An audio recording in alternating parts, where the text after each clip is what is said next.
और आम आदमी पार्टी के सुप्रीमो हैं, दिल्ली के आपके चुने हुए मुख्यमंत्री हैं, उनके साथ जो हुआ सबने पूरे देश ने देखा।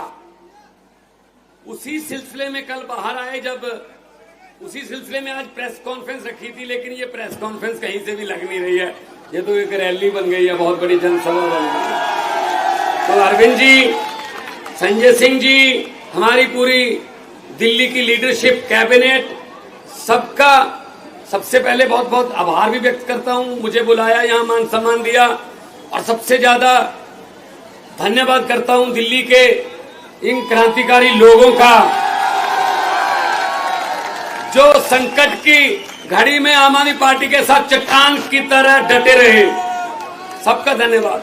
मीडिया वाले सज्जन जो हैं आए हैं, पूरा देश नहीं पूरी दुनिया देख रही होगी इस प्रेस कॉन्फ्रेंस को, क्योंकि लोग सुनना चाहते हैं कि अरविंद केजरीवाल जी आगे क्या दिशा देंगे, क्या दशा होगी, राजनीति की दिशा और दशा बताएंगे, लोग सुनना चाहते हैं। दोस्तों, मैंने कहा था, जहां भी मैं गया, चाहे असम गया, मैं गुजरात गया, चाहे पंजाब में गए, जहां भी कोई इंटरव्यू हुआ किसी भी नेशनल चैनल पे, लोकल चैनल पे, मैंने कहा था अरविंद केजरीवाल एक व्यक्ति नहीं है, अरविंद केजरीवाल एक सोच का नाम है। व्यक्ति को तो गिरफ्तार कर लोगे, सोच को कैसे गिरफ्तार करोगे?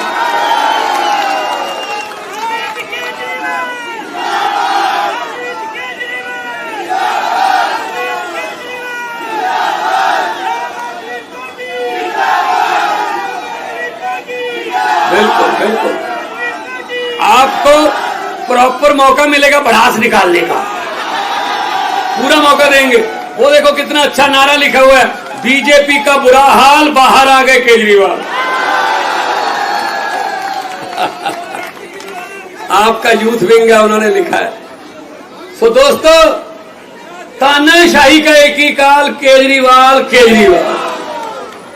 जो तानाशाही देश में फैल रही थी, अब मैं उसके साथ थी लगाऊंगा, क्योंकि पहले 3 राउंड में, आपको खुशखबरी बता देता हूं, पहले 3 राउंड में मोदी जी को पता चल गया कि अब की बार 400 बार नहीं, बेड़ा पार भी नहीं। 400 पार तो दूर की बात है, बेड़ा पार नहीं हो रहा। इसीलिए भाषण की टोन बदल ली। ये नारा, ये इधर से महिला विंग की तरफ से नारा आ रहा है, सर 25 मई बीजेपी गई। क्या बात। अब ये टाइम तुम्हारा है, हम तो हर रोज बोलते रहते हैं, कोई बात नहीं। ये आपके दिल की भड़ास है असल में, जो आपने पीड़ा सही, जो आपके मन में रोष था कि अरविंद केजरीवाल को ऐसे, ये तो जो हमारा विरोधी भी है ना, उसने भी कहा यार जो मर्जी है, ये गलत कर रहे हैं, ये गलत हो रहा है। आप विपक्ष के नेताओं को अंदर करके जीतना चाहते हो, आप विपक्ष के नेताओं पर पर्चे करके, ईडी के छापे मार के जीतना चाहते हो, ऐसा नहीं होगा, क्योंकि लोकतंत्र है, लोकतंत्र में लोग बड़े हैं। जब भी किसी नेता ने ये भ्रम पाला कि मैं लोगों से बड़ा हूं, तभी लोगों ने उसका भ्रम निकाला, क्योंकि लोकतंत्र में लोग जब चाहें आदमी अर्श पर, लोग जब चाहें आदमी फर्श पर।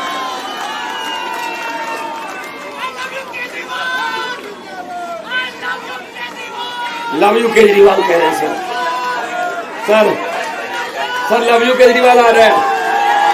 2 कहूं या 3? 2 3 4 5।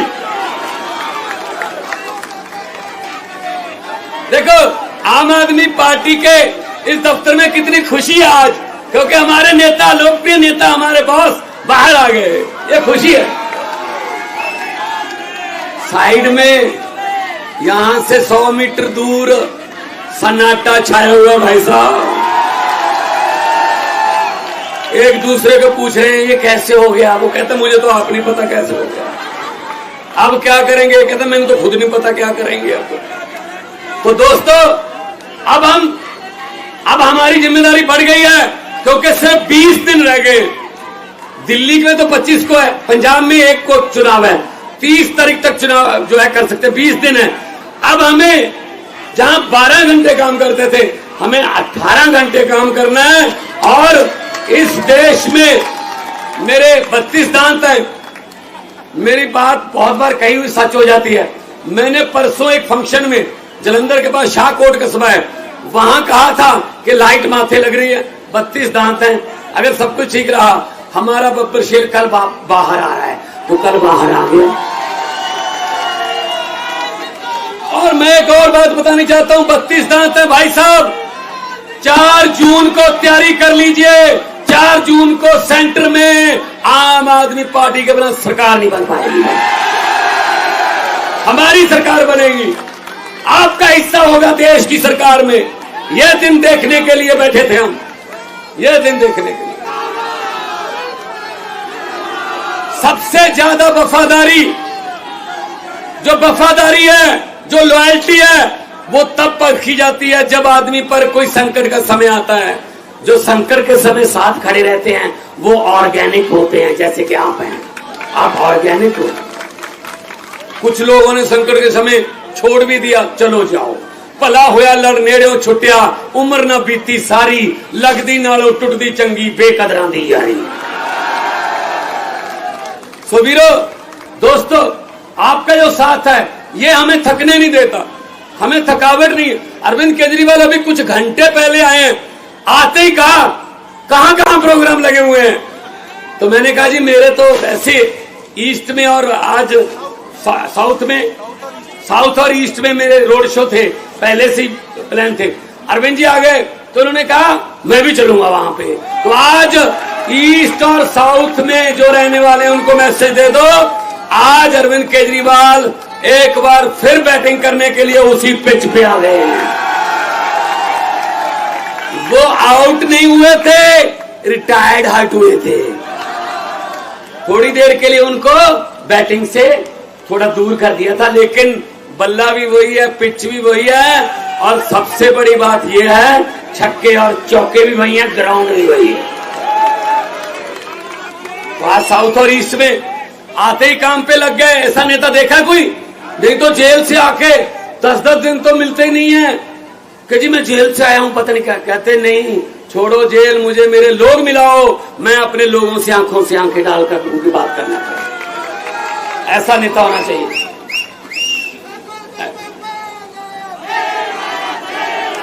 और पंजाब से मैं आपको, पंजाब से खुशखबरी दे रहा हूं, 13 सीटें और 14वीं कुरुक्षेत्र है, वो भी पंजाब ही मान लो, बिल्कुल साथ में है। पंजाब से मैं आपको बता रहा हूं, मैं भी कल पंजाब से आया हूं, कल ही जाऊंगा। आपने फोटो वगैरह देखे होंगे टीवी पे, व्हाट्सएप पे। वीरो, पंजाब से बीजेपी का और कांग्रेस का सुपड़ा उधर, तो क्योंकि हम वहां नहीं लड़ रहे, वहां हम अलग रहे हैं। 13 की 13 पंजाब में आम आदमी पार्टी को। बाकी देश में इंडिया गठबंधन में लड़ रहे हैं। कुछ बातें ऐसी होती है जो संविधान भी बचाना है, देश बचा। अगर संविधान ही ना रहा तो पार्टियां बना के क्या करेंगे, को मुख्यमंत्री बन के क्या करेंगे। जब इसने पुतिन जैसे राष्ट्रपति बन गया, सभी स्टेटों के जो मुख्यमंत्री वो खत्म, सीधा वोट पुतिन को डलता है, तो फिर जब फेडरल स्ट्रक्चर ही खत्म हो गया, फिर क्या करेंगे हम। तो लोकतंत्र बचाने का ये लोकतंत्र बचाने का इलेक्शन है। और इसमें सबसे बड़ा योगदान, आज से 20 साल बाद, आज से 30 साल बाद आपका नाम हिस्ट्री में लिखा जाएगा। कैसे लिखा जाएगा? तो जब पूछा जाएगा क्वेश्चन किसी सिलेबस में या यूपीएससी के किसी टेस्ट में कि देश को तानाशाही से किसने बचाया, देश को तानाशाही से और लोकतंत्र को और संविधान को बचाने में सबसे बड़ा योगदान किसका है, तो उसमें आएगा अरविंद केजरीवाल और दिल्ली की 2 करोड़ जनता। यह सही उत्तर होगा, इसके पूरे नंबर मिलेंगे फिर जिसने ये लिख दिया। तो मैंने कहा था मोदी जी, दरियाओं को नक्के नहीं लगते, दरिया अपना रास्ता खुद बनाते हैं। आपने गलती कर ली, गलत समय पे आपने पंगा ले लिया, और जितनी बार भी मुलाकात हुई इन्होंने अपनी सेहत के बारे में बाद में बताया।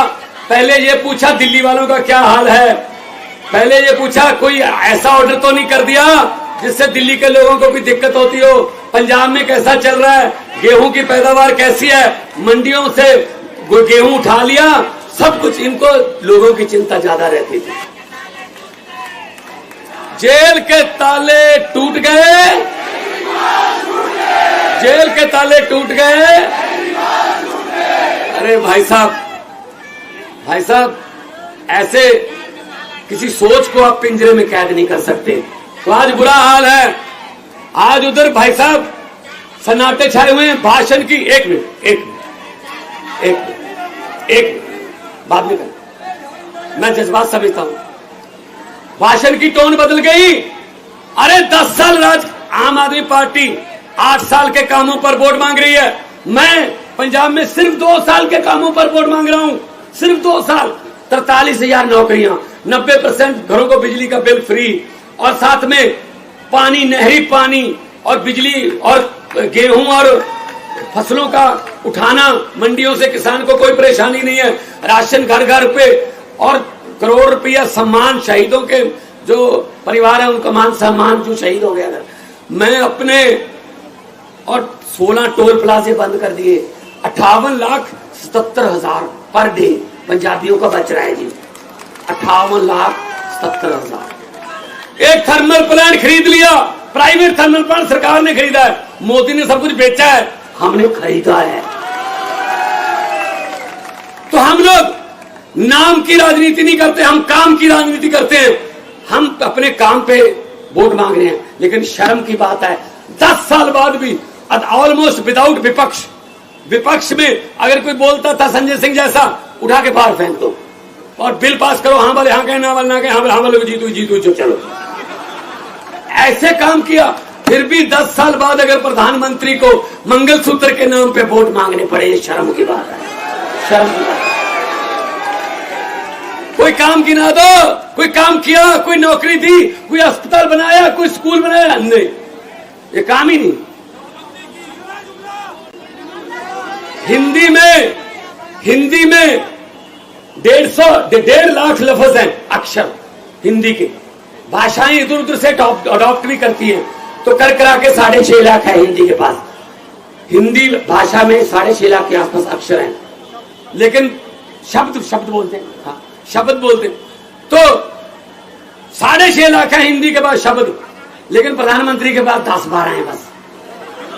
वो वही बोलता है, वो भी इलेक्शन के समय, क्या हिंदुस्तान, पाकिस्तान, मुसलमान, काब्रिस्तान, शमशान, मंगलसूत्र, गाय, भैंस, बकरी, बस खत्म। ना कोई शिक्षा, ना बेरोजगारी, ना महंगाई, ना गरीबी, ना इंफ्रास्ट्रक्चर, ना विकास, ये लफ्ज उनकी डिक्शनरी में नहीं है। तो इस बार डिक्शनरी बदल दो।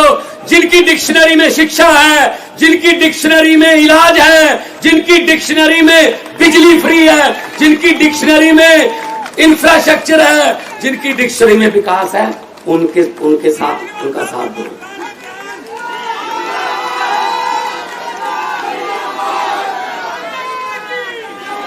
मुझे पूछा गया पिछले दिनों एक टीवी इंटरव्यू में मुझे कहा गया कि हम आपका नाम लेंगे कोई किसी पॉलिटिशियन का, आप उसी समय उसके बारे में कुछ भी बोल देना जो आपके मन में आता। मैंने कहा बोलो। कहते सुखबीर बादल। मैंने कहा पहाड़ों वाले स्कूलों में पढ़े हैं, पंजाबी लिखनी पढ़नी आती नहीं, लेकिन पंजाब के बारिश बनना चाहते हैं। कहते कैप्टन अमरिंदर सिंह। मैं कह राजा लोग हैं, महलों में रहने वाले, जब मुगलों का राज था मुगलों के साथ थे, जब अंग्रेजों का राज था अंग्रेजों के साथ थे, जब कांग्रेस का राज था कांग्रेस के साथ थे, जब अकालियों का राज था अकालियों के साथ थे, आजकल बीजेपी का राज है बीजेपी के साथ है। तो कहने लगे नरेंद्र मोदी। मैंने कहा किसी भी बात को किसी भी बात से कहीं भी जोड़ के कहीं भी सुना सकते हैं और साथ में गारंटी देते हैं। कहते कैसे? मैंने कहा चंद्रयान को जो लॉन्चिंग पे गए, वहां बोला उन्होंने कि मेरा इसरो से पुराना नाता है। मैं बहुत हैरान हुआ। मैंने कहा 8वीं का सर्टिफिकेट तो मिल नहीं रहा, ये इसरो कहां से आ गई यहाँ? इसरो से क्या नाता जोड़ेंगे भी? अब मैं सुनने लगा ध्यान से। कहते जब मैं स्कूल जाता था, 3री-4थी क्लास में पढ़ता था, पढ़ने में ठीक ठाक ही था, इसलिए हर टीचर मुझे आके कहता था अब तू इसरो में बैठ, अब इसरो में, अब इसरो में, अब इसरो में, इसलिए इसरो से मेरा पुराना नाता है। फिर उन्होंने कहा अरविंद केजरीवाल, इसके बारे में क्या बोलोगे? मैंने कहा इस कदर वाकिफ हो गई है मेरी कलम मेरे किरदार से इस कदर वाकिफ हो गई है मेरी कलम मेरे किरदार से कि इश्क भी लिखना चाहता हूं तो इनकलाब लिखा जाता है। तो उन्होंने कहा भगवंत मान, मैंने कहा जे मैं देखा अमला बल्ले तो कुछ नहीं मेरे पल्ले, जे मैं देखा लोकां दी रहमत बल्ले तो बल्ले बल्ले। दोनों हाथ ऊपर करके दो नारे केजरीवाल साहब के आगमन के शुभ आगमन पर लगा दीजिए।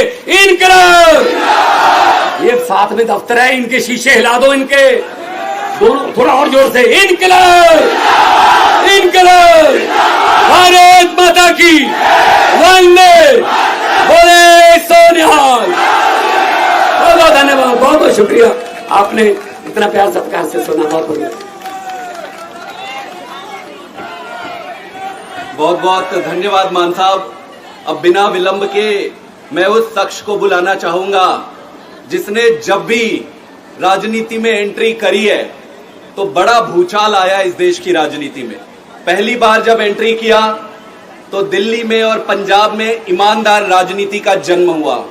आज जब वो खड़े होने वाले, एक बार फिर एंट्री करने वाले, तो दिल्ली पंजाब से बढ़कर पूरे देश में एक ईमानदार राजनीति का जन्म होने वाला है। बिना विलंब किए मैं आग्रह करूंगा श्री अरविंद केजरीवाल।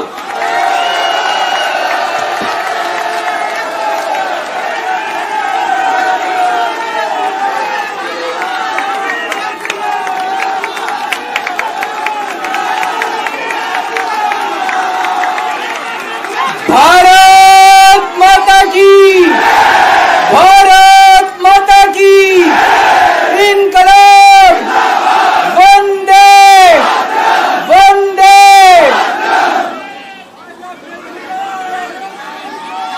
आप सब लोगों का तहे दिल से बहुत बहुत शुक्रिया। इतनी तपती धूप के अंदर इतनी देर से इतनी बड़ी संख्या में आप लोग मेरा इंतजार कर रहे हैं, मैं आपका तहे दिल से बहुत बहुत शुक्रिया अदा करना चाहता हूं। जितने लोग इस वक्त टीवी में देख रहे हैं उन सब दर्शकों का भी मैं तहे दिल से शुक्रिया अदा करना चाहता हूं। सबको मेरा नमस्कार, सबको मेरा प्रणाम। दोस्तों, सीधा जेल से मैं आप लोगों के बीच में आ रहा हूं। आपके बीच में आके बहुत अच्छा लग रहा है। 50 दिन के बाद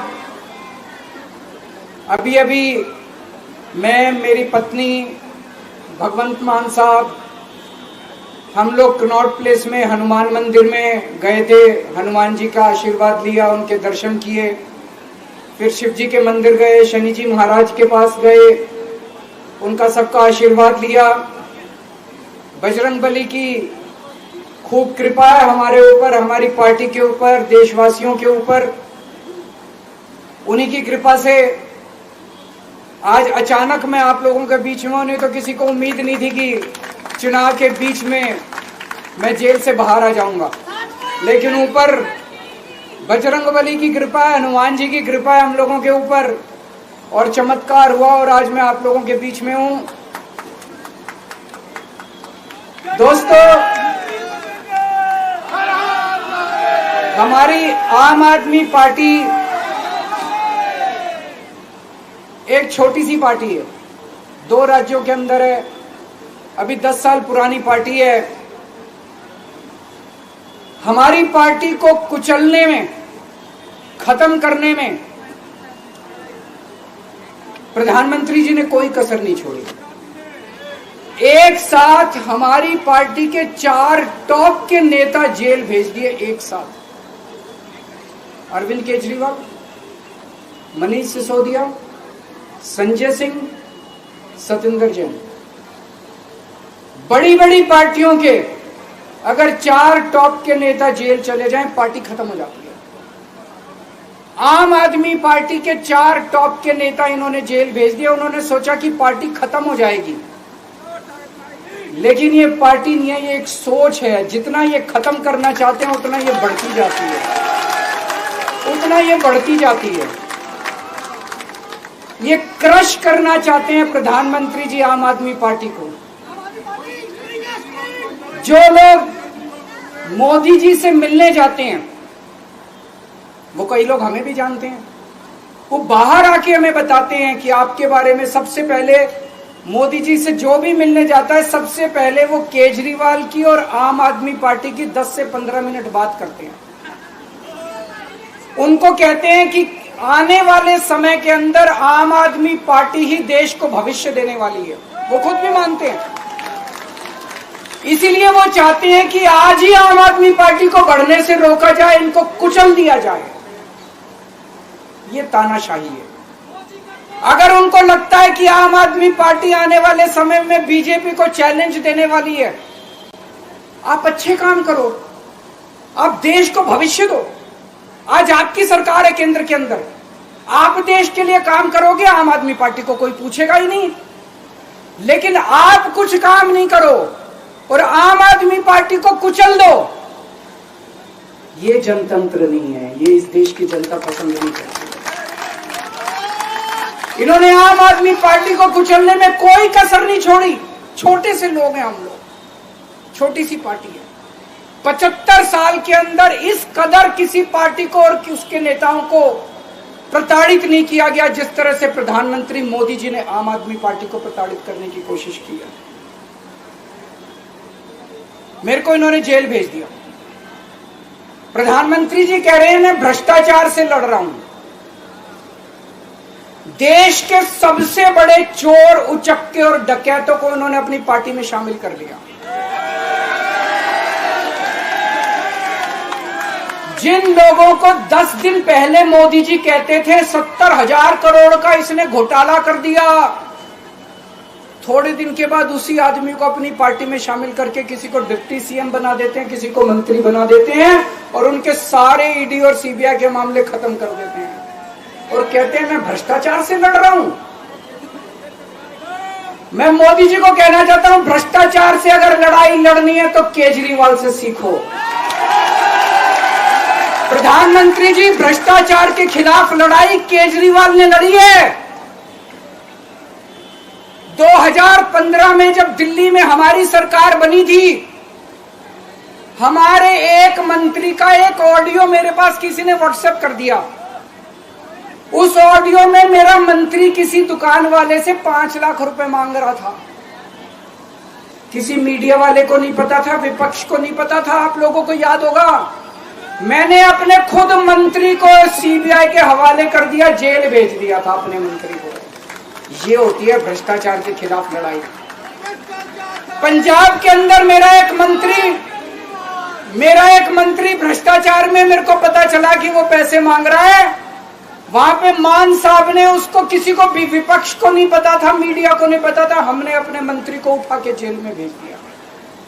तुम देश के सारे चोर उचक्के डकैतों को अपनी पार्टी में शामिल कर लो और केजरीवाल को जेल भेज दो और कहो मैं भ्रष्टाचार के खिलाफ लड़ रहा हूं।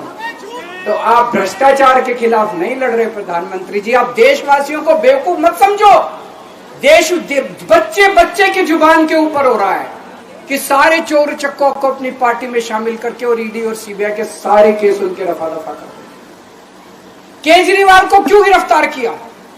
केजरीवाल को गिरफ्तार करके उन्होंने एक मैसेज दिया है सारे देश को कि अगर मैं केजरीवाल को गिरफ्तार कर सकता हूं तो किसी को भी गिरफ्तार कर सकता हूं। कोई केस नहीं होगा, कोई मामला नहीं होगा, तब भी मैं तुमको गिरफ्तार कर सकता हूं। एक बेहद खतरनाक मिशन चालू किया हुआ है प्रधानमंत्री जी ने, बहुत ही खतरनाक। देशवासियों को यह समझने की, अब जब मैं बोलने जा रहा हूं, समझने की जरूरत है। उस मिशन का नाम है वन नेशन वन लीडर। देश के सारे नेताओं को खत्म करना चाहते हैं मोदी जी और इसको 2 स्तर के ऊपर इस मिशन को चला रहे हैं। जितने विपक्ष के नेता हैं उनको जेल भेजेंगे और जितने बीजेपी के नेता हैं उनको सबको निपटा देंगे, उनकी राजनीति खत्म करते जाएंगे, उनको सबको निपटाते जाएंगे। विपक्ष के अंदर आज इन्होंने मनीष सिसोदिया को जेल भेज दिया, संजय सिंह को जेल भेज दिया, सत्येंद्र जैन को जेल भेज दिया, केजरीवाल को जेल भेज दिया, हेमंत सोरेन को जेल भेज दिया, ममता दीदी के कई मंत्रियों को जेल भेज दिया, स्टालिन के कई मंत्रियों को जेल भेज दिया, केरला के सीएम के पीछे पड़े हैं। अगर ये चुनाव जीत गए, मेरे से लिखवा लो एफिडेविट के ऊपर, थोड़े दिन के बाद ममता दीदी जेल में होंगी, तेजस्वी यादव जेल में होगा, स्टालिन साहब जेल के अंदर होंगे, पिनरई विजयन जेल के अंदर होंगे, उद्धव ठाकरे जेल के अंदर होंगे, जितने विपक्ष के नेता ये सारे जेल के अंदर होंगे।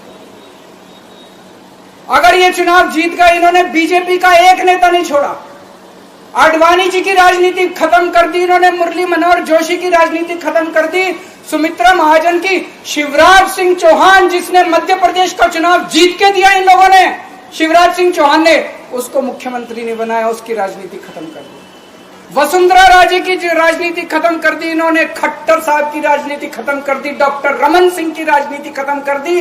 अब अगला किसका नंबर है?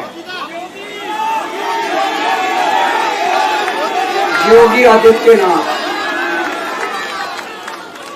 अगर ये चुनाव जीत गए, मेरे से लिखवा लो, 2 महीने के अंदर उत्तर प्रदेश का मुख्यमंत्री बदल देंगे।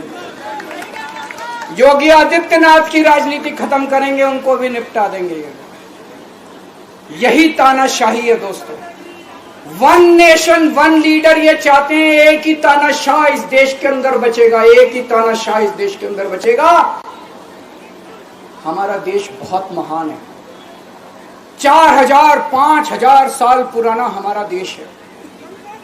इसके पहले पिछले 4000 साल में कई मौके आए जब इस देश के ऊपर तानाशाहों ने कब्जा करने की कोशिश की, लेकिन हमारे देश के लोगों ने उन तानाशाहों का तख्ता उखाड़ के फेंक दिया।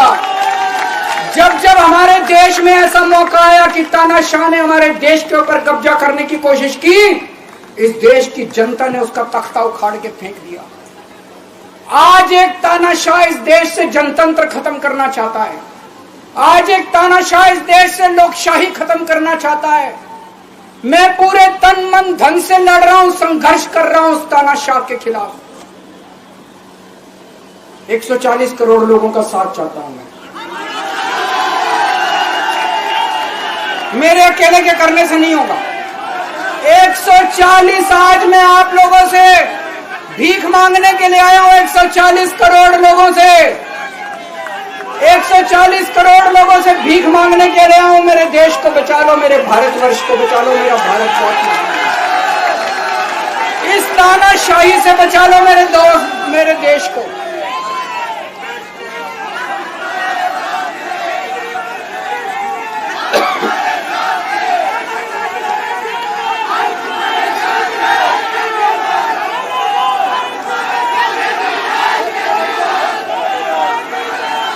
मैं सुप्रीम कोर्ट का बहुत बहुत शुक्रिया अदा करना चाहता हूं। उन्होंने 21 दिन दिए हैं, एक एक दिन में 24 घंटे हैं। मैं एक दिन में 24 में से 36 घंटे काम करूंगा, पूरे देश भर में घूमूंगा इस तानाशाही को रोकने के लिए। दोस्तों, जितनी मेरे अंदर ताकत है, मेरा सब कुछ कुर्बान है देश के लिए। मेरा तन मन धन सब कुछ कुर्बान है मेरे देश के लिए। मेरे खून का एक एक कतरा मेरे देश के लिए, मेरे शरीर का एक एक कतरा, मेरी जिंदगी का एक एक पल मेरे देश के लिए। मेरे देश को बचाने के लिए मैं पूरे देश में जाऊंगा दोस्तों। अब एक बहुत महत्वपूर्ण बात करने जा रहा हूं, उसको ध्यान से सुनना। ये लोग इंडिया गठबंधन से पूछते हैं आपका प्रधानमंत्री कौन होगा। मैं बीजेपी से पूछता हूं आपका प्रधानमंत्री कौन होगा। आप लोग सोच रहे होंगे केजरीवाल क्या बात कर रहा है, मोदी जी होंगे। नहीं, मोदी जी अगले साल 17 सितंबर को 75 साल के हो रहे हैं। बीजेपी के अंदर मोदी जी ने 2014 में मोदी जी ने खुद ने रूल बनाया था कि बीजेपी के अंदर जो भी 75 साल का होगा उसको रिटायर कर दिया जाएगा। सबसे पहले आडवाणी जी को रिटायर किया गया, उसके बाद मुरली मनोहर जोशी जी को रिटायर किया गया, फिर सुमित्रा महाजन को रिटायर किया गया, फिर यशवंत सिन्हा को रिटायर किया गया। अब मोदी जी अगले साल 17 सितंबर को रिटायर होने वाले हैं। तो मैं बीजेपी से पूछना चाहता हूं, आपका प्रधानमंत्री का दावेदार कौन है? दोस्तों, अगले साल 17 सितंबर तक अगर इनकी सरकार बनी, तो उस पर भी आऊंगा मैं, अगर इनकी सरकार बनी तो पहले अगले 2 महीने में योगी जी को निपटाएंगे ये, और उसके बाद मोदी जी के सबसे खास अमित शाह को ये प्रधानमंत्री बनाएंगे। तो मैं लोगों को, देश के लोगों को आगाह करना चाहता हूं, मोदी जी अपने लिए वोट नहीं मांग रहे, मोदी जी अमित शाह को प्रधानमंत्री बनाने के लिए वोट मांग रहे हैं।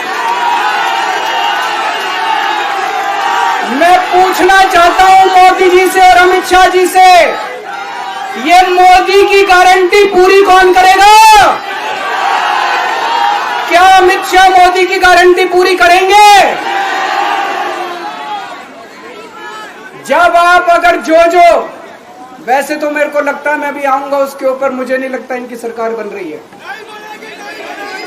लेकिन जो बीजेपी को वोट देने जाएं, वो ये सोच के जाना कि आप मोदी जी के नाम पे वोट नहीं दे रहे, आप अमित शाह के नाम पे वोट दे रहे।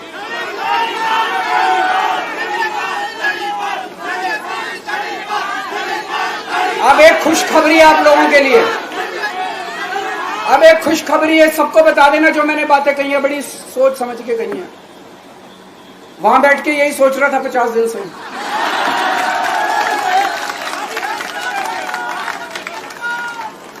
दोस्तों, पूरे देश के मेरे को बाहर निकले हुए 20 घंटे हो गए। इन 20 घंटों के अंदर भी मैंने रात भर में जनता से बात कर रहा था, लोगों से फोन कर रहा था।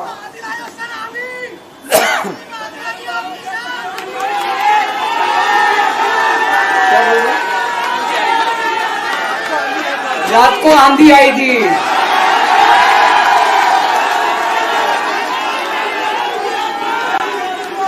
पिछले 20 घंटे में मैंने जो बातचीत करी है, कई बड़े बड़े एक्सपर्ट से बात की, चुनाव विश्लेषकों से बात की, सेफोलॉजिस्ट से बात की, जनता से बात की, फोन पे लोगों से।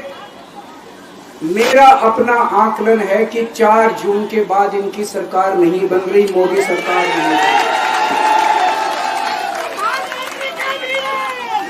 दोस्तों, अगर मैं गलत हूं तो मेरे को बताना, हरियाणा में इनकी सीट कम हो रही है, राजस्थान में कम हो रही है, कर्नाटक में कम हो रही है, दिल्ली में कम हो रही है, बिहार में कम हो रही है, महाराष्ट्र में कम हो रही है, कर्नाटक में कम हो रही है, बंगाल में कम हो रही है, झारखंड में कम हो रही है।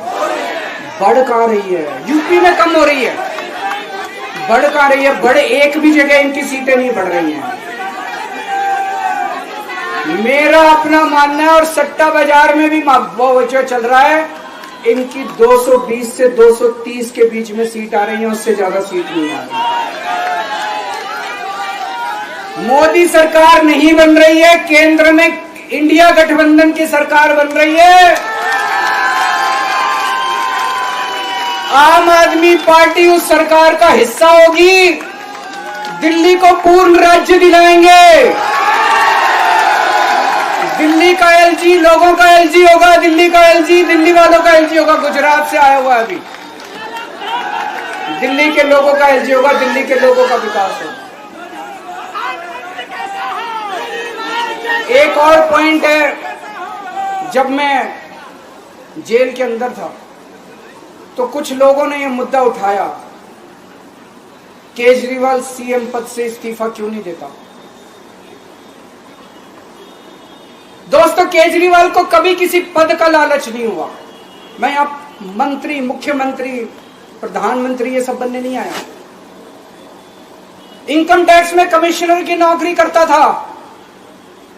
कमिश्नर की नौकरी छोड़ के दिल्ली की झुग्गियों के अंदर 1 नहीं, 2 नहीं, 3 नहीं, 10 साल तक मैंने दिल्ली की झुग्गियों के अंदर काम किया है, सुंदर नगरी और नंद नगरी की झुग्गियों के अंदर। इनकम टैक्स कमिश्नर की नौकरी छोड़ के जब मेरे को दिल्ली की जनता ने पहली बार सीएम बनाया, असूलों के ऊपर 49 दिन के अंदर सीएम पद से इस्तीफा दे दिया था। एक चपरासी की नौकरी कोई नहीं छोड़ता। सीएम बनने के लिए लोग अपना दायां हाथ कटाने के लिए तैयार होते हैं। मैंने खुद से अपने आप सीएम की कुर्सी को लात मार दी थी 49 दिन के अंदर। मेरे लिए सीएम पद इंपॉर्टेंट नहीं है। आज मैंने सीएम पद से इस्तीफा क्यों नहीं दिया जेल जाने के बाद?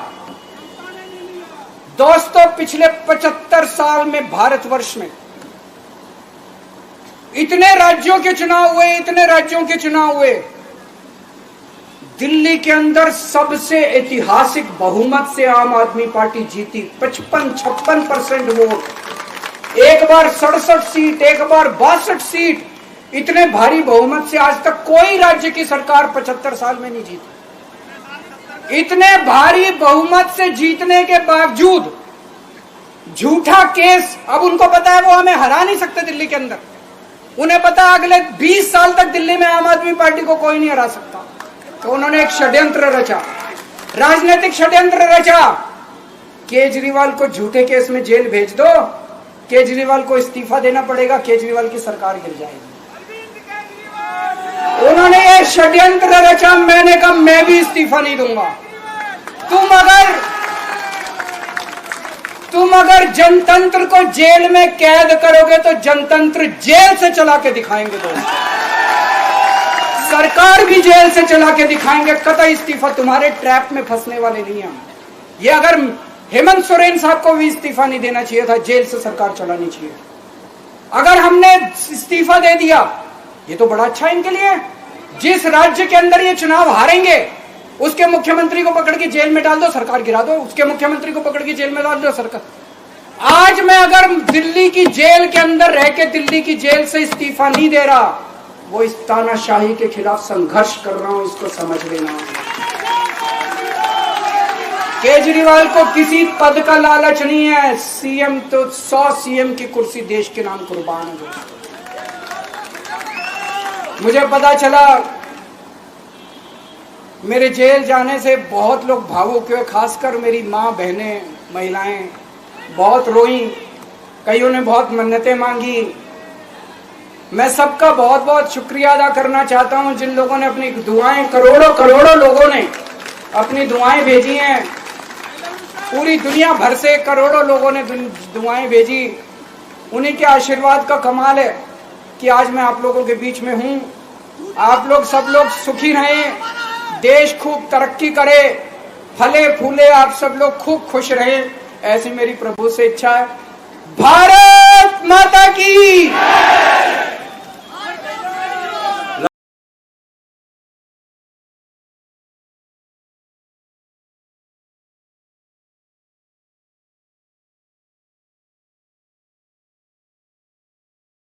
एक साथ हमारी पार्टी के 4 टॉप के नेता जेल भेज दिए एक साथ। अरविंद केजरीवाल, मनीष सिसोदिया, संजय सिंह, सतिंदर जैन। बड़ी बड़ी पार्टियों के अगर 4 टॉप के नेता जेल चले जाएं, पार्टी खत्म हो जाती है। आम आदमी पार्टी के 4 टॉप के नेता इन्होंने जेल भेज दिए। उन्होंने सोचा कि पार्टी खत्म हो जाएगी, लेकिन ये पार्टी नहीं है, ये एक सोच है। जितना ये खत्म करना चाहते हैं उतना ये बढ़ती जाती है,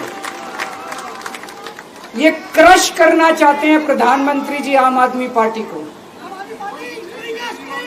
जो लोग मोदी जी से मिलने जाते हैं, वो कई लोग हमें भी जानते हैं, वो बाहर आके हमें बताते हैं कि आपके बारे में सबसे पहले मोदी जी से जो भी मिलने जाता है, सबसे पहले वो केजरीवाल की और आम आदमी पार्टी की 10 से 15 मिनट बात करते हैं।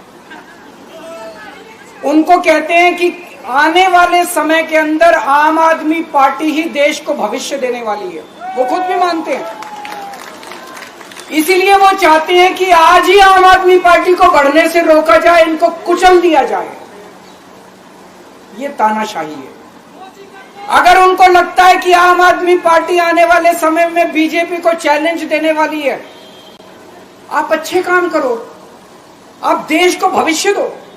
आज आपकी सरकार है केंद्र के अंदर, आप देश के लिए काम करोगे, आम आदमी पार्टी को कोई पूछेगा ही नहीं।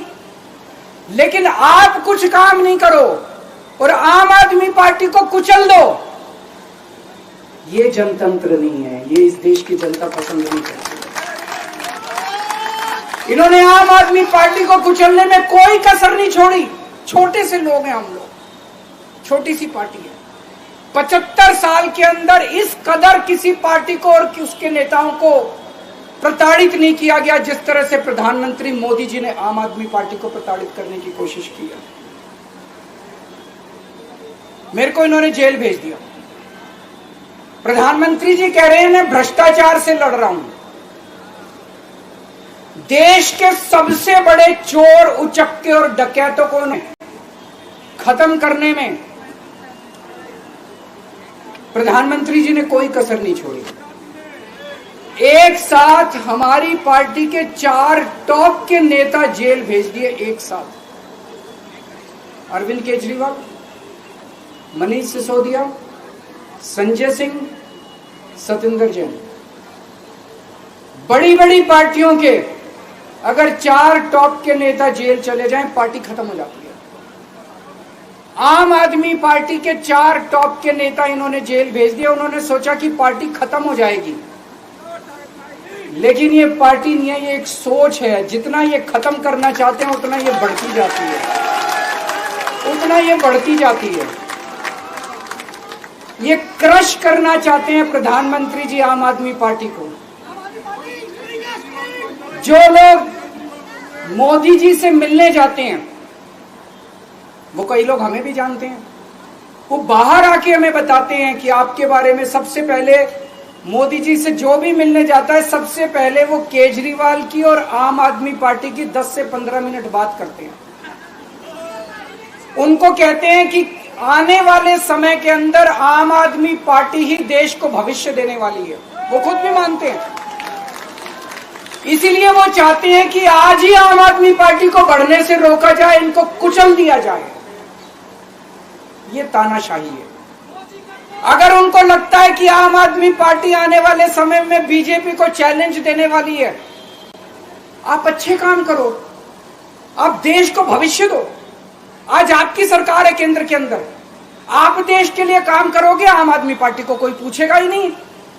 लेकिन आप कुछ काम नहीं करो और आम आदमी पार्टी को कुचल दो, ये जनतंत्र नहीं है, ये इस देश की जनता पसंद नहीं करती। इन्होंने आम आदमी पार्टी को कुचलने में कोई कसर नहीं छोड़ी। छोटे से लोग हैं हम लोग, छोटी सी पार्टी है। 75 साल के अंदर इस कदर किसी पार्टी को और उसके नेताओं को प्रताड़ित नहीं किया गया जिस तरह से प्रधानमंत्री मोदी जी ने आम आदमी पार्टी को प्रताड़ित करने की कोशिश की है। मेरे को इन्होंने जेल भेज दिया। प्रधानमंत्री जी कह रहे हैं मैं भ्रष्टाचार से लड़ रहा हूं। देश के सबसे बड़े चोर, उचक्के और डकैतों को उन्होंने अपनी पार्टी में शामिल कर लिया। जिन लोगों को 10 दिन पहले मोदी जी कहते थे 70,000 करोड़ का इसने घोटाला कर दिया, थोड़े दिन के बाद उसी आदमी को अपनी पार्टी में शामिल करके किसी को डिप्टी सीएम बना देते हैं, किसी को मंत्री बना देते हैं और उनके सारे ईडी और सीबीआई के मामले खत्म कर देते हैं और कहते हैं मैं भ्रष्टाचार से लड़ रहा हूं। मैं मोदी जी को कहना चाहता हूं, भ्रष्टाचार से अगर लड़ाई लड़नी है तो केजरीवाल से सीखो। प्रधानमंत्री जी, भ्रष्टाचार के खिलाफ लड़ाई केजरीवाल ने लड़ी है।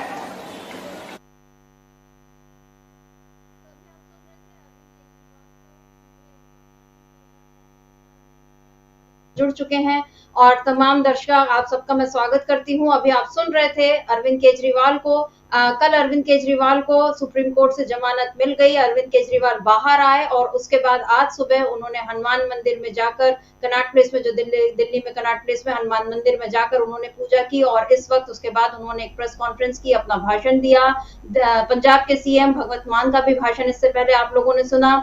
और यहाँ अरविंद केजरीवाल इस समय भ्रष्टाचार से लेकर बीजेपी तक और नरेंद्र मोदी पर बहुत बड़े हमले करते हुए नजर आए। और अरविंद केजरीवाल आज उन्होंने बिल्कुल एक तरह से उनकी पूरी पोल खोल के रख दी, उनको बता दिया कि भ्रष्टाचार से असली लड़ाई किसको बोलते हैं। और उसके बाद उन्होंने बीजेपी की अंदरूनी पॉलिटिक्स का भी आज खुलासा किया। उन्होंने बताया कि मोदी अपने लिए वोट नहीं मांग रहे हैं, वो शाह को प्रधानमंत्री बनाना चाहते हैं। आज एक ये नया दांव जो है अरविंद केजरीवाल ने चला है और उन्होंने इसके साथ ही दावा किया है कि उन्हें जितने दिनों के लिए भी वो बाहर हैं, मेरा ख्याल है 1 जून तक की जो उनकी मियाद है जमानत की, तो उसमें वो कह रहे हैं कि अब मैं दिन में 24 घंटे होते हैं तो मैं 36 घंटे काम करूंगा, देश भर में घूमूंगा और इस देश में लोकतंत्र बचाने की लड़ाई अब मेरी और तेज हो जाएगी। ये आज अरविंद केजरीवाल ने अपने भाषण में, प्रेस कॉन्फ्रेंस में कही, जो अभी कुछ समय पहले उन्होंने ये सारी बातें कही और आप लोगों ने इसको सुना भी।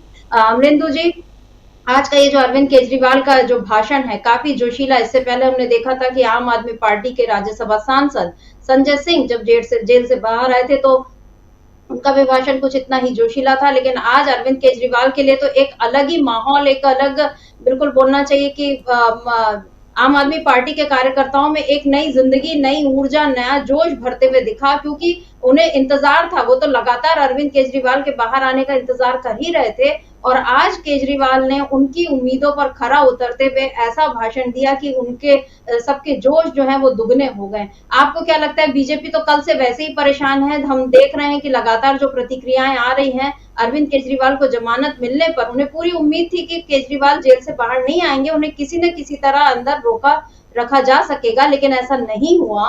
और अब जब केजरीवाल बाहर आ गए हैं और उनका ये जो भाषण हम लोगों ने सुना, आपको क्या लगता है अमलिंदु जी, इसके बाद देश की राजनीति में क्या बदलाव आ सकता है? क्योंकि उधर राहुल प्रियंका ने तो मोदी की घेराबंदी पहले ही इतनी तगड़ी कर दी थी कि उनको कुछ बचाव सूझ नहीं रहा था, अब और आ गए ये केजरीवाल, तो क्या फंदा और कस गया है अब बीजेपी पर?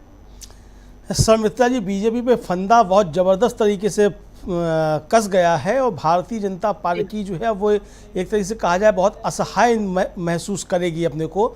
हालांकि प्रधानमंत्री नरेंद्र मोदी की भाषा जो बिगड़ना शुरू हो गई थी दूसरे चरण के बाद ही बहुत ज़्यादा उससे, और तीसरे चरण के आते आते तो एकदम जो था मतलब वो अपने मित्रों पे ही प्रहार करने लगे, अडानी और अंबानी के ऊपर, और उसके बाद एक दिन के लिए चुनाव प्रचार से गायब भी हो गए। तो आप समझ सकती हैं कि कितना ज़्यादा प्रभाव भारतीय जनता पार्टी के ऊपर पड़ा दूसरे तीसरे चरण के होने के बाद। अब जिस तरीके से अरविंद केजरीवाल बाहर आए हैं, अरविंद केजरीवाल ने समिता जी जो भारतीय जनता पार्टी की अंदरूनी राजनीति है जिसको लेकर के समिता जी हम लोग लगातार, मुझे लगता है कि कम से कम पिछले 6 महीने से हम भारतीय जनता पार्टी की इस अंदरूनी राजनीति पे अपना जो हमारा शाम का कार्यक्रम होता है राजीव जी का न्यूज़ पॉइंट, उसमें लगातार हम ये चर्चा करते रहते हैं कि किस तरीके से भारतीय जनता पार्टी की अंदरूनी राजनीति जो है उसमें नरेंद्र मोदी ने पूरी भारतीय जनता पार्टी को कैप्चर कर लिया है और नरेंद्र मोदी किस तरीके से जो भारतीय जनता पार्टी में दूसरी लाइन की लीडरशिप है उसको समाप्त कर रहे हैं और किस तरीके से अपने लग्गू पिच्छू जो हैं उनको जो है वो आगे बढ़ा रहे हैं ताकि किसी तरीके से अमित शाह के लिए जो है वो रास्ता खुल जाए। आज अरविंद केजरीवाल ने समिता जी उसी बात को आकर के बड़े जोर से कहा है और जोरदार तरीके से कहा है और भारतीय जनता पार्टी के पास इसके कोई जवाब नहीं है। अगर अरविंद केजरीवाल का ये आरोप गलत है कि प्रधानमंत्री नरेंद्र मोदी जो है अमित शाह के लिए फील्डिंग कर रहे हैं और 17 सितंबर को मोदी रिटायर हो जाएंगे भारतीय जनता पार्टी से, तो फिर प्रधानमंत्री नरेंद्र मोदी को आकर के साफ कहना चाहिए कि अमित शाह के लिए फील्डिंग नहीं कर रहे हैं। अगर 17 सितंबर के बाद प्रधानमंत्री नरेंद्र मोदी जब प्रधानमंत्री 4 जून के बाद ही नहीं रहेंगे जो समझा जा रहा है, लेकिन 17 सितंबर के बाद वो अमित शाह को जो है भारतीय जनता पार्टी कब्जा हटा करके जो और कोई दूसरी लाइन की लीडरशिप है उसको देंगे।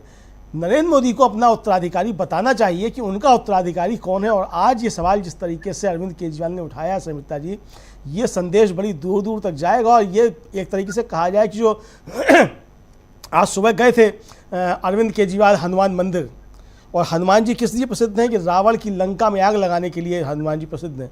तो आज अरविंद केजरीवाल ने एक तरीके से कहा जाए कि मोदी जी की जो लंका है उसमें आग लगा दी है कि मोदी जी बताओ तुम्हारे बाद तुम्हारा उत्तराधिकारी कौन है भारतीय जनता पार्टी में, क्योंकि कहा है कि योगी आदित्यनाथ को आप समाप्त करना चाहते हैं, आप समाप्त करना चाहते हैं राजनाथ सिंह को, आप समाप्त करना चाहते हैं गडकरी, ये सारी चीज़ें जो हम लोग लगातार चर्चा कर रहे हैं वही चर्चा आज अरविंद केजरीवाल ने व्यापक फलक पे कह दी। और जेल से आने के बाद पहले उसमें ही जिस तरीके से अरविंद केजरीवाल ने हमला किया है ये भारतीय जनता पार्टी को बहुत महंगा पड़ने वाला है। दूसरा समिता जी, जिस तरीके से अरविंद केजरीवाल ने घोषणा की कि मेरा तन मन धन सब कुछ जो है वो इंडिया गठबंधन के लिए समर्पित है और पूरे देश भर में जाकर के मैं इनकी तानाशाही खत्म करूंगा।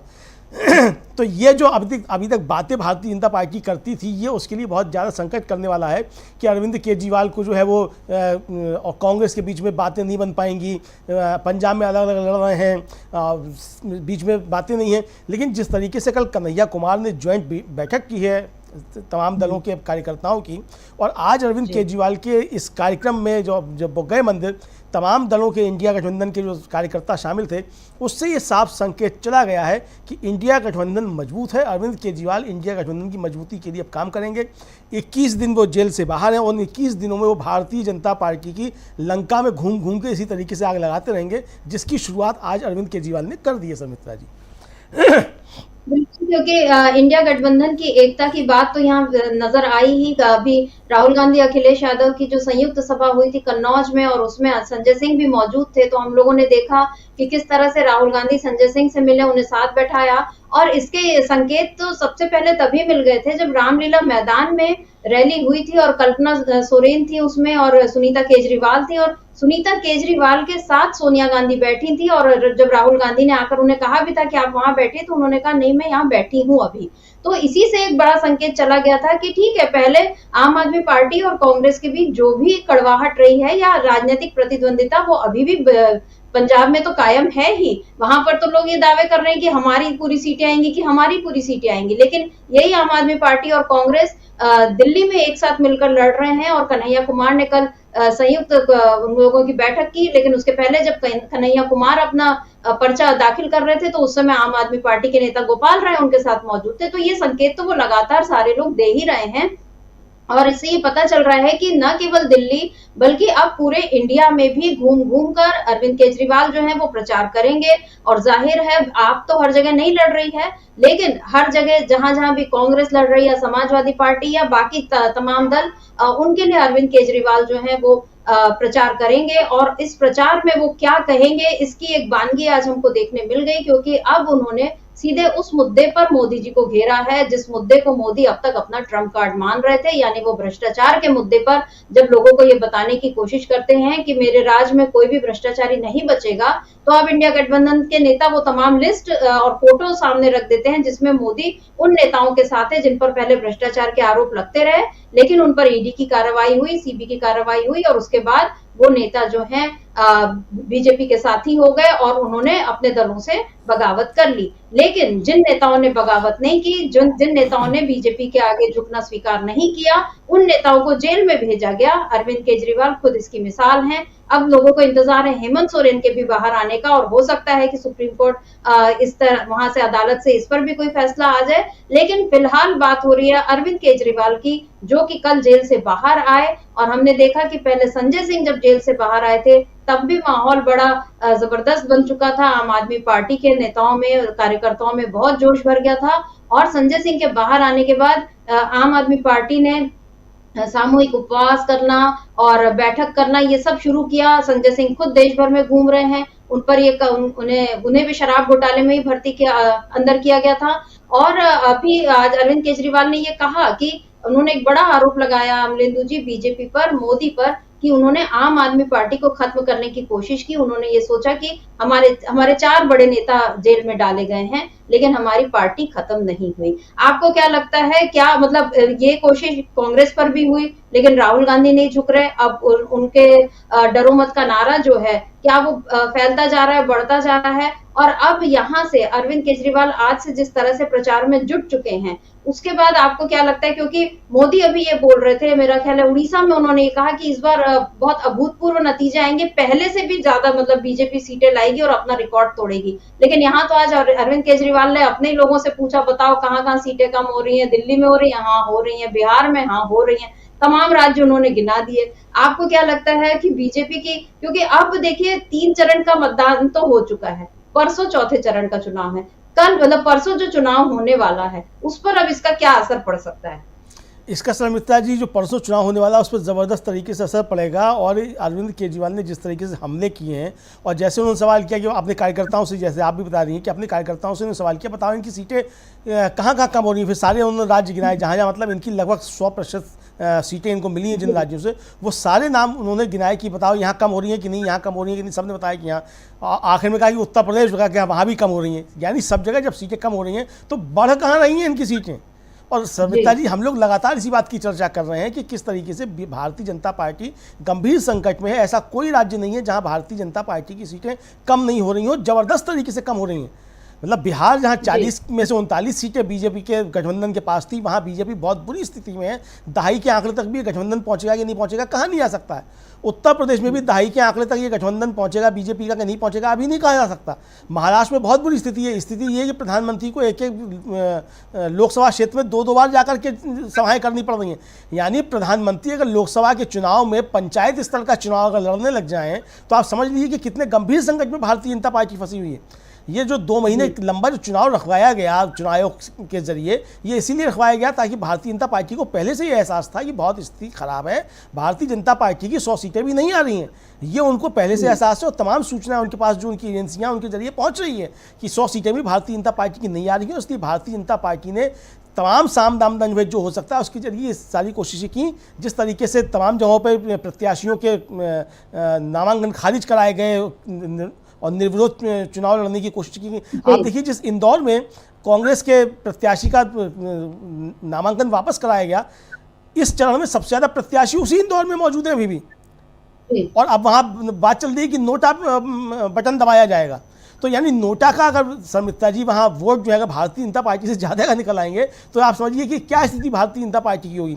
तो अरविंद केजरीवाल ने जिन मुद्दों की तरफ समिता जी इशारा किया और ये कहा पूछा उन्होंने कि इनकी कहाँ से आ रही है, तो ये एक हवा निश्चित तौर पर बन रही है। और इसका जो ये चुनाव चौथा चरण है इस पर तो ज़बरदस्त तरीके से असर पड़ेगा। और मुझे लगता है कि अरविंद केजरीवाल दिल्ली पर बाद में ध्यान देंगे। इन 5वां चरण जो आ रहा है उसके लिए अब अरविंद केजरीवाल निकलेंगे, क्योंकि चौथे चरण के लिए तो आज खत्म हो गया, शाम को खत्म हो जाएगा 5 बजे चुनाव प्रचार। लेकिन बाकी जो 5वां चरण है उसके लिए अरविंद केजरीवाल मुझे लगता है पहले दिल्ली से पहले बाहर निकलेंगे। हालांकि आज रोड शो है दिल्ली में शाम को, तो रोड शो को वो करेंगे। उसके बाद जो है वो मुझे लगता है कल कहीं ना कहीं उनका बाहर कार्यक्रम बनेगा। और अब समिता जी बात ये होगी इंडिया गठबंधन की संयुक्त रैलियाँ एक तरीके से होंगी। जैसे कल कन्नौज में एक संयुक्त रैली हुई, इसमें आम आदमी पार्टी की तरफ से संजय सिंह मौजूद थे, अखिलेश यादव मौजूद थे, राहुल गांधी मौजूद थे। ये जिस तरीके से सभाएं हुई इस तरीके की सभाएं अन्य राज्यों में भी होंगी 5वें, 6ठे और 7वें चरण में। और सबसे बड़ी बात समिता जी होगी कि 7वां चरण और अंतिम चरण जो है नरेंद्र मोदी के लिए उसी में चुनाव है। और मुझे लगता है कि वाराणसी में हर रोज़ इंडिया गठबंधन के किसी न किसी बड़े नेता की रैली और जनसभाएं होंगी जो नरेंद्र मोदी को बनारस में ही ज़बरदस्त तरीके से घेरेंगी। नरेंद्र मोदी बनारस में ही बुरी तरीके से घेरने वाले हैं, ये संकेत जाना शुरू हो गया। और इसका जब ये संकेत जाएगा समिता जी तो इसका चौथे, 5वें, 6ठे, 7वें सारे चरणों पर इसका ज़बरदस्त तरीके से असर पड़ेगा। बिल्कुल, क्योंकि नरेंद्र मोदी खुद वाराणसी से प्रत्याशी हैं। हालांकि इस समय उनका ध्यान पूरे देश में बीजेपी को जिताने पर है। बहुत कोशिश कर रहे हैं वो, लेकिन अपनी हर कोशिश में वो पिछड़ते ही जा रहे हैं। ये अब तक 3 चरणों में हम लोग देख चुके हैं। और अमरेंद्र जी, अरविंद केजरीवाल ने सबसे पहले 2014 में नरेंद्र मोदी को वाराणसी से भी चुनौती दी थी और उनका वहां जो रोड शो हुआ था जबरदस्त भीड़ उसमें थी। और तभी ये माना गया था कि हाँ, केजरीवाल से जो मोदी को काफी तगड़ी चुनौती मिली है। हालांकि चुनाव जीता मोदी ने, और उसके बाद लेकिन फिर भी दिल्ली में उसके बाद जिस तरह से आम आदमी पार्टी ने बीजेपी को शिकस्त दी, तो उससे ये पूरे देश में मैसेज गया कि आम आदमी पार्टी भले ही नई पार्टी है लेकिन उसमें अभी इतनी ताकत है कि वो देश की सत्ता पर बैठी बीजेपी को, जिसका कि अपना इतना मजबूत संगठन है, जिसमें आरएसएस का उसको इतना बड़ा सपोर्ट है। पूरा चुनाव बीजेपी आरएसएस के दम पे लड़ती है, लेकिन उसके बावजूद दिल्ली में अरविंद केजरीवाल ने वो करिश्मा कर दिखाया। हम उनकी नीतियों से सहमत असहमत हो सकते हैं, कांग्रेस की उनसे सहमति असहमति हो सकती है, पहले की राजनीतिक प्रतिद्वंदिताएं हो सकती हैं, लेकिन ये तो एक सत्य है जिसको बिल्कुल काटा नहीं जा सकता कि अरविंद केजरीवाल ने बीजेपी को बार बार दिल्ली में शिकस्त दी है। और अब अरविंद केजरीवाल को शायद इसीलिए, इसी वजह से जेल में भेजने की सारी कोशिशें भी हुई, ईडी के जरिए हुई, लेकिन इसके पीछे हाथ किसका है, अब इसके बारे में बहुत कुछ खुलासा करने करने की जरूरत नहीं है, क्योंकि बहुत सारी चीजें कोर्ट की हियरिंग्स में सामने आ चुकी हैं। हालांकि अरविंद केजरीवाल की गिरफ्तारी का मामला जो है अभी भी वो केस पेंडिंग है, मतलब उस पर सुनवाई चल ही रही है, उस पर कोई फैसला नहीं आया।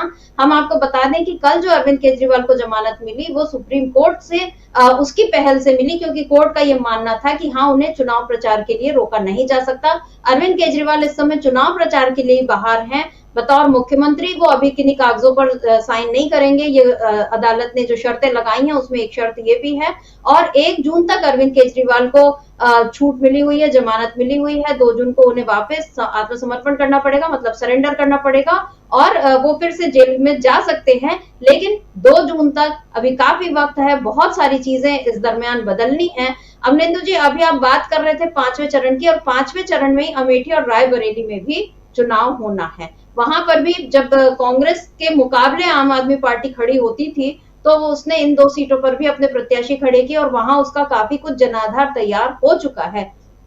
लेकिन अब प्रियंका गांधी ने वहां जिस तरह से बागडोर संभाल ली है और इंडिया गठबंधन एकजुट होकर लड़ रहा है, तो ऐसे में आपको क्या लगता है कि अब अरविंद केजरीवाल जब बाहर आ गए, क्या कोई उम्मीद बनती है कि अरविंद केजरीवाल अमेठी और रायबरेली जाएंगे राहुल गांधी के लिए वोट मांगने? क्योंकि अब राहुल गांधी भी जब अखिलेश यादव के साथ संयुक्त प्रचार कर रहे हैं, और अभी उनकी एक और अभी होनी ही है, आप बता रहे हैं। संजय सिंह कल उनके साथ थे। हो सकता है आने वाले दिनों में क्या हम इंडिया गठबंधन की कोई एक संयुक्त रैली फिर से देख सकते हैं अमरेंदु जी? और क्या अमेठी और रायबरेली में अरविंद केजरीवाल के बाहर आने का क्या असर आप देख सकते हैं? देखिए समिता जी, एक तो जो अमेठी रायबरेली में आम आदमी पार्टी कोई बहुत बड़ी ताकत नहीं है, मतलब एक उसका संगठन है छोटा सा, तो और कुमार विश्वास जी वहाँ लड़े थे, उनको बहुत कम वोट मिले थे। तो वो एक, चूँकि राहुल गांधी के खिलाफ जाकर के चुनाव लड़ रहे थे, नई पार्टी थी, तो एक जिज्ञासा लोगों को थी पार्टी को लेकर के, तो वो थोड़े वोट मिल भी गए थे कुमार विश्वास को, लेकिन वो कोई बहुत महत्वपूर्ण कोई उपस्थिति नहीं थी। तो वोटों के लिहाज से तो कोई महत्वपूर्ण स्थिति आम आदमी पार्टी की वहाँ रायबरेली और अमेठी में नहीं है, लेकिन एक पार्टी के तौर पे, एक संगठन के तौर पे वहाँ आम आदमी पार्टी मौजूद है। तो जाहिर सी बात है कि उस पार्टी के कार्यकर्ता, और ये संदेश जो जिस तरीके से जाएगा कि इंडिया गठबंधन एकजुट है, और वहाँ जा कर के जैसे 17 तारीख को बताया जा रहा है कि वहाँ अखिलेश यादव और राहुल गांधी की संयुक्त सभा होने जा रही है अमेठी में। तो अगर राहुल गांधी और अखिलेश यादव की संयुक्त सभा होने जा रही है तो हो सकता है इसमें अरविंद केजरीवाल भी वहाँ 17 तारीख को शामिल हों। बहरहाल उन्होंने कहा है कि वो पूरे देश भर में जाएंगे, जहाँ जहाँ उनका मतलब पूरे इस सरकार को उखाड़ फेंकने के लिए वो जाएंगे, और जो कहा उन्होंने कि ये तानाशाही सरकार है, इसको उखाड़ फेंकने के लिए, लोकशाही को बहाल करने के लिए वो जगह जगह जाएंगे, तो वो जाएंगे। तो ये उत्तर प्रदेश में भी आएंगे, और जगह जगह इनकी संयुक्त रैलियाँ समिता जी निश्चित तौर पर होंगी। और देखिए आम आदमी पार्टी के अब प्रत्याशी जो लड़ रहे हैं वो केवल अब 3 राज्यों में हैं जहां चुनाव, मतलब वो चुनाव मैदान में है। दिल्ली में है, हरियाणा में है, और पंजाब में है। इन 3 राज्यों के अलावा अगर अरविंद केजरीवाल कहीं जाते हैं तो जाहिर सी बात है कि वो आम आदमी पार्टी के लिए नहीं, बल्कि इंडिया गठबंधन के दूसरे लोगों के लिए जा रहे हैं। तो इसका एक ज़बरदस्त तरीके से शर्मिष्ठा जी असर पड़ेगा। और जिस तरीके से एकजुट होकर के इंडिया गठबंधन लड़ा है, कल जैसे ही फैसला आया अरविंद केजरीवाल को लेकर के सुप्रीम कोर्ट का, धड़ाधड़ जिस तरीके से इंडिया गठबंधन के लोगों की प्रतिक्रियाएं आईं, जिस तरीके से उस फैसले का, सुप्रीम कोर्ट के फैसले का स्वागत किया गया, ये बताया गया कि नरेंद्र मोदी की भारतीय जनता पार्टी के खिलाफ इंडिया गठबंधन एकजुट होकर के मैदान में है और हम सब एकजुट हैं।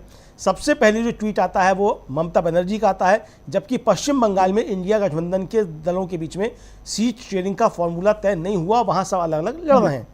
कांग्रेस और वाम दल जो वहाँ मिलकर के चुनाव लड़ रहे हैं, जबकि तृणमूल कांग्रेस वहाँ अलग चुनाव लड़ रही है। तो इसको लेकर के हालांकि बहुत सी बातें हो रही हैं कि इससे नुकसान हो रहा है गठबंधन को या फ़ायदा हो रहा है, लेकिन पहले वहाँ सीट शेयरिंग का फार्मूला तय नहीं हुआ, जिस तरीके से केरल में भी नहीं हुआ और पंजाब में भी नहीं हुआ।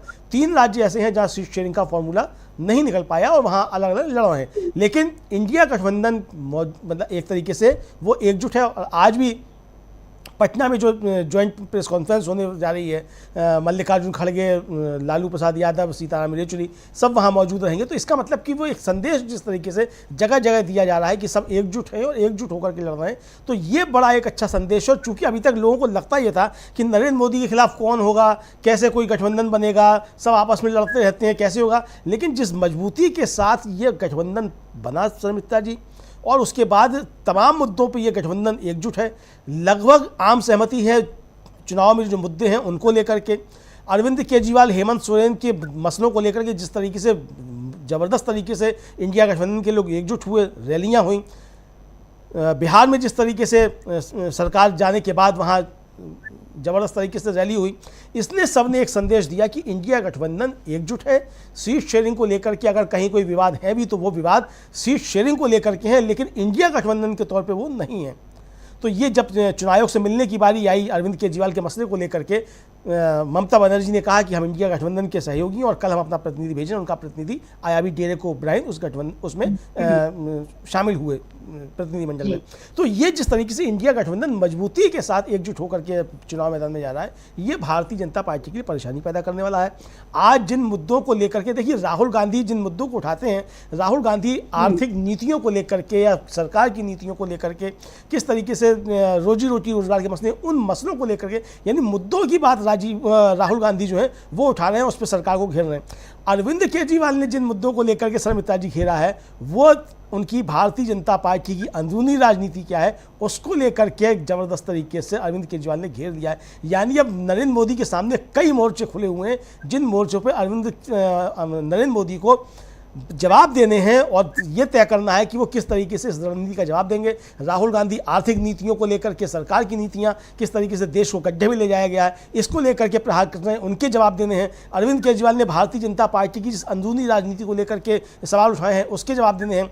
नरेंद्र मोदी को यह भी बताना है कि 17 सितंबर के बाद भारतीय जनता पार्टी में नरेंद्र मोदी का उत्तराधिकारी कौन है, सरकार बनती है नहीं बनती है उसके बावजूद आपका उत्तराधिकारी कौन होगा, भारतीय जनता पार्टी पर कब्जा किसका होगा, योगी आदित्यनाथ का होगा, राजनाथ सिंह का होगा, नितिन गडकरी का होगा या अमित शाह का होगा, किसका होगा। तो ये जवाब अब नरेंद्र मोदी को देने हैं और नरेंद्र मोदी के सामने संकट ज़्यादा बड़े हैं। नरेंद्र मोदी ज़बरदस्त तरीके से घिरते हुए नजर आ रहे हैं। सर मित्रा जी, आज जिस तरीके से नरेंद्र मोदी ने उड़ीसा में जाकर के जो बातें की हैं, आप देखिएगा अब शाम को जो बातें नरेंद्र मोदी करते हैं या कल से जो नरेंद्र मोदी जो बातें करते हैं वो किस तरीके से घबराए हुए और ज़्यादा बेचैन नरेंद्र मोदी अब दिखाई पड़ेंगे। सर मित्रा जी, बिल्कुल, क्योंकि एक दिन का तो उन्होंने वो चुप्पी धारण कर ली और मुझे हंसी आती है ये सोच के, क्योंकि उसके एक दिन पहले ही जब हम बात कर रहे थे तो मैंने कहा था कि अब उनके सामने एक ही चारा रह गया है कि वो मौन व्रत धारण कर लें, लेकिन वो मौन भी नहीं रख सकते क्योंकि उन्हें चुनाव प्रचार में जाना है।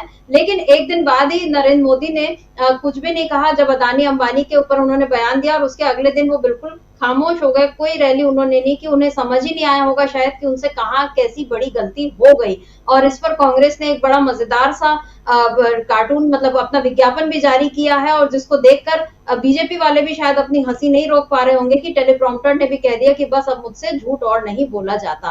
तो कुल मिलाकर नरेंद्र मोदी को, बीजेपी को कांग्रेस तो पहले से घेर ही रही थी, लेकिन आज अरविंद केजरीवाल जब उन्होंने अपने भाषण में जो मुद्दे उठाए हैं उनसे बिल्कुल बीजेपी और मोदी खुद बुरी तरह घिर गए हैं। और आप बात कर रहे थे अमलेंदु जी सीट शेयरिंग की, तो बिल्कुल 3 राज्यों में सीट शेयरिंग का मसला है, लेकिन सीट को लेकर कोई मसला नहीं है। ये चीज हमें तब समझ में आ गई, या बीजेपी को तब समझ में आ जानी चाहिए, जब इंडिया गठबंधन ने अपनी रैलियों में 2-2 कुर्सियां खाली रखी हेमंत सोरेन और अरविंद केजरीवाल के लिए। इसका मतलब ये गया, इसका संदेश यही गया कि वो उनके नेता भले यहाँ मौजूद नहीं है, लेकिन वो हमारे साथ हैं और हम सब उनके साथ हैं। ये एक संदेश इंडिया गठबंधन ने बार बार दिया। और मेरा ख्याल है इस चुनाव की सबसे बड़ी खासियत, अगर कभी जो राजनीतिक इतिहास लिखा जाएगा भारत का, और उसमें जब 2024 के इन चुनावों का जिक्र होगा तो उसमें फिर ये बात बड़े कायदे से इसको अंडरलाइन किया जाएगा कि इस बार जो गठबंधन बना, विपक्षी गठबंधन, उसमें बहुत अलग अलग रंग और दलों के नेता थे जिनकी अलग अलग विचारधाराएं थी, अलग अलग उनके पहले मतभेद रहे हैं, बहुत कट्टर उन लोगों ने प्रतियोगिता भी एक दूसरे से की, प्रतिद्वंदिता भी की, लेकिन जहां मसला आया लोकतंत्र और संविधान को बचाने का, तो ये सारे दल अपने सारे मतभेदों को किनारे कर एकजुट हो गए और बीजेपी की सारी कोशिशों के बावजूद उन्होंने अपने आप को एकजुट रखा। इस बीच हमने ये देखा कि जयंत चौधरी अलग हो गए, नीतीश कुमार अलग हो गए, तो जिन्हें अलग होना था उन्हें भी इंडिया गठबंधन ने जाने दिया कि ठीक है आप चले जाइए, लेकिन हम फिर भी एक दूसरे का हाथ पकड़कर मजबूती से खड़े हुए हैं। और इसी का फायदा इस समय चुनाव में दिख रहा है। 3 चरण के चुनाव हो चुके हैं और उसमें बीजेपी की सीटें जिस तरह से गिरने की खबरें आ रही हैं, उससे ये समझ में आ रहा है, या बीजेपी को जिस तरह से सूरत और इंदौर में प्रत्याशियों को बैठाने की मशक्कत करनी पड़ी, छल साम दाम दंडभेद सारे पैतरे आजमा लिए, और अब इंदौर में तो हाल ये हो रहा है कि कांग्रेस जो है अब वो जगह जगह प्रचार कर रही है कि आप नोटा पर बटन दबाइए। और अगर नोटा पर ज्यादा वोट मिल गए तो समझ सकते हैं कि बीजेपी की वहां कितनी फजीहत होगी, क्योंकि लोग तो बोल रहे थे हम तो बीजेपी को वैसे ही जिताने वाले थे, आपको ये प्रपंच करने की क्या जरूरत थी। तो लोगों को भी अब बीजेपी का अच्छा लिया, बीजेपी खुद अपनी पोल खोल दे रही है। और आज इसी भ्रष्टाचार पर, क्योंकि हमें जाहिर है कि जिन भी नेताओं को बीजेपी ने अब तक अपने पाले में किया है वो भ्रष्टाचार के नाम पर, यानी उसका डर दिखाकर, जांच का डर दिखाकर, और आज अरविंद केजरीवाल ने ये जो बोला है अमरेंदु जी कि भ्रष्टाचार के बारे में वो हमको क्या सिखाएंगे। अगर वो कहते हैं कि हम भ्रष्टाचार के खिलाफ लड़ाई लड़ रहे हैं, लेकिन भ्रष्टाचार के खिलाफ तो सबसे बड़ी लड़ाई मैंने लड़ी। क्या अरविंद केजरीवाल यहाँ पर वो अन्ना मूवमेंट याद दिलाना चाह रहे हैं, जब उन्होंने खुद केजरीवाल ने बड़ा मतलब अनशन किया था कई दिनों का, और उसके बाद यूपीए सरकार को गिराने का काम उसके बाद हुआ था। तो ठीक है, तब कांग्रेस की सरकार गिर गई, लेकिन अरविंद केजरीवाल ने आज ये बात बोलकर ये जाहिर कर दिया कि मैं भ्रष्टाचार के खिलाफ था, लेकिन मैं संविधान और लोकतंत्र के खिलाफ कभी नहीं रहा, क्योंकि मोदी जो है अब वो तानाशाही लाना चाह रहे हैं। ये आरोप लगाया है आज अरविंद केजरीवाल ने। उन्होंने कहा कि इस देश में यहाँ की सभ्यता बहुत हजारों साल पुरानी है और बहुत सारे यहाँ पर लोगों ने कोशिश की कि हम तानाशाही कायम करें, लेकिन वो कामयाब नहीं हो सके। अमरेंदु जी, क्या यहाँ पे अरविंद केजरीवाल मोदी को ये संदेश दे रहे हैं साफ साफ कि अब आप कामयाब नहीं होने वाले हैं? देखिए, एक तो ये संदेश दे रहे हैं कि मोदी जी कामयाब नहीं होने वाले हैं, ये संदेश तो अरविंद केजरीवाल दे ही रहे हैं। और भ्रष्टाचार के मसले पे जिस तरीके से घेरा है नरेंद्र मोदी को, और एक तरीके से ये साबित करने की कोशिश की है कि भारत के सबसे भ्रष्ट नेता जो हैं वो नरेंद्र मोदी हैं, ये अरविंद केजरीवाल ने आज घोषित करने, मतलब एक तरीके से साबित करने की कोशिश की है। और उसके उन्होंने कई उदाहरण पेश किए हैं और ये बताया कि यहाँ तक कहा कि जो देश के सबसे बड़े गुंडे और माफिया थे और क्या क्या भ्रष्टाचारी थे, सबको नरेंद्र मोदी ने अपनी पार्टी में शामिल कर लिया। इस तरीके की बात भी जो है वो अरविंद केजरीवाल ने नरेंद्र मोदी के लिए की है। शर्मिष्ठा जी, देखिए, ये बात तो लगातार उठ रही थी और लोग भी इस बात को सवाल उठा रहे थे कि भाई नरेंद्र मोदी ने जिसको लेकर के भोपाल में उनकी जनसभा थी और उस जनसभा में उन्होंने अजीत पवार को बाकायदा नाम लेकर के कहा कि 70,000 करोड़ का घोटाला, और ये उसके आपने हफ्ता भर नहीं गुजरा, आपने अपने साथ शामिल करा लिया और मुख्यमंत्री भी बना दिया। उसके बाद उनकी पत्नी को और उनको क्लीन चिट भी मिल गई ईडी की तरफ से, छगन भुजबल को भी ईडी की तरफ से क्लीन चिट मिल गई। तो आपने उन तमाम नेताओं को जिनके ऊपर आपने आरोप लगाए थे कि वो भ्रष्ट हैं, किसी और ने आरोप नहीं लगाए थे शर्मिष्ठा जी, ये आरोप भारतीय जनता पार्टी ने, खुद प्रधानमंत्री नरेंद्र मोदी ने आरोप लगाए थे कि ये नेता भ्रष्ट हैं और इनको हम जो है जेल में भेजेंगे। तो आपने उनको उठा करके अपने साथ शामिल कर लिया और आपने उनको भेज दिया। आज ही शर्मिष्ठा जी एक खबर है, बड़ी मजे की खबर है, मुंबई नॉर्थ वेस्ट जो है वहाँ से शिवसेना शिंदे गुट के उम्मीदवार हैं, और वो इससे पहले जो थे वो रविंद्र वायकर, वो इससे पहले शिवसेना उद्धव गुट में थे, वो छोड़ के इधर आ गए। उन्होंने कहा है कि मेरे पास दो ही रास्ते थे कि या तो मैं जेल जाऊं या मैं पार्टी बदल के पाला बदल लूँ। मैंने पाला बदलना स्वीकार किया। अब भारतीय जनता पार्टी के सहयोगी दल का जो प्रत्याशी है वो कह रहा है कि उसके पास दो ही रास्ते थे, या तो जेल चला जाए या फिर भारतीय जनता पार्टी के साथ चला जाए। उसने भारतीय जनता पार्टी के साथ जाना स्वीकार किया। अब आप समझ सकती हैं कि अरविंद केजरीवाल जिस बात को कह रहे हैं, ये बात अब किस तरीके से ज़मीन तक पहुंचेगी। मुझे लगता है कि शिवसेना के नेता का बयान जो है ये वायरल होगा, उसको लोग अच्छे तरीके से शेयर करेंगे, और हमारे जो दर्शक इसको कार्यक्रम को देख रहे हैं वो भी इसको खूब अच्छे से शेयर करें कि किस तरीके से क्या क्या चीज़ें देश के अंदर राजनीति में हो रहा है। तो और हमारे दर्शक किया करें, जो हम लोग बातें करते हैं उसको ज़्यादा तक फैलाएँ, तो आप यहाँ सुनाई नहीं करें, उसको शेयर भी किया करें ताकि और लोगों तक पहुँचा भी करें।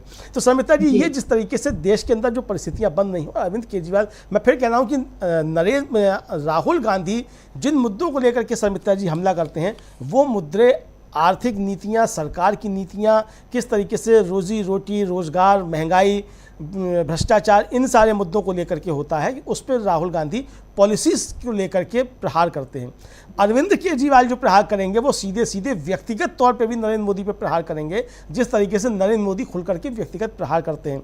तो जो व्यक्तिगत प्रहार की पिच है शर्मिष्ठा जी, मुझे लगता है कि नरेंद्र मोदी तो अशालीन हो जाते हैं और कहा जाए कि वो निकृष्टता की सारी हदें पार कर जाते हैं, लेकिन अरविंद केजरीवाल बहुत शालीन तरीके से, जिस तरीके से वार करेंगे निजी तौर पर नरेंद्र मोदी के ऊपर, वो नरेंद्र मोदी के लिए बहुत बिलबिलाने वाले होंगे, और नरेंद्र मोदी की देह भाषा और नरेंद्र मोदी की भाषा बुरी तरीके से हम आगे आने वाले दिनों में बिगड़ती हुई देखेंगे। एक तो शर्मिष्ठा जी ये कि अरविंद केजरीवाल का मोरल